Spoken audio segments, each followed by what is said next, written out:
Hello guys, welcome to my channel. ఇప్పుడైతే నేను పళ్ళు తోముతున్నాను. ఇప్పుడే లేసాను. నేనైతే ఊరికి వచ్చాను. వేరే మా మమ్మీ పెద్దమ్మ అందరు అక్కడ ఉన్నారు. చూడండి, కనిపిస్తలేరు.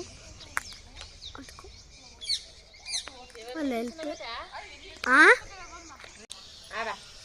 చూసారు, నేను పళ్ళు అయితే ఇలా అంటున్నాను బొగ్గుతోని. ఇదిగో మా పిన్న అయితే ముఖం కడుక్కుంటుంది. హాయ్ చెప్పు. హాయ్ హాయ్ మా మమ్మ హాయ్ చెప్తుంది గాయస్. మా మమ్మీ బొగ్గొట్టు టెస్ట్ బాగాలేదు గాయస్. కుక్కతో నాటు చంపేసి బ్రో.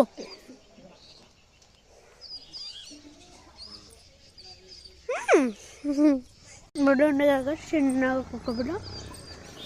మా మామయ్యకి వస్తే బైక్ స్టార్ట్ కావట్లేదు. మా చిన్నమ్మ ఇంకా పడుకున్నాడు. మా పెద్దమ్మ పని ఉందని వెళ్తున్నా, అది వెళ్ళేసాడు. చూడండి గైస్, మా పెద్దమ్మ అయితే మా కోసం టీ పెట్టింది. మీద తాగుతుంది టీ, మా పిన్ని తాగుతుంది. మా పెద్దమ్మ ఒకటి తాగుతుంది టీ. టీ తాగేస్తాం. బాయ్ ఇష్కి.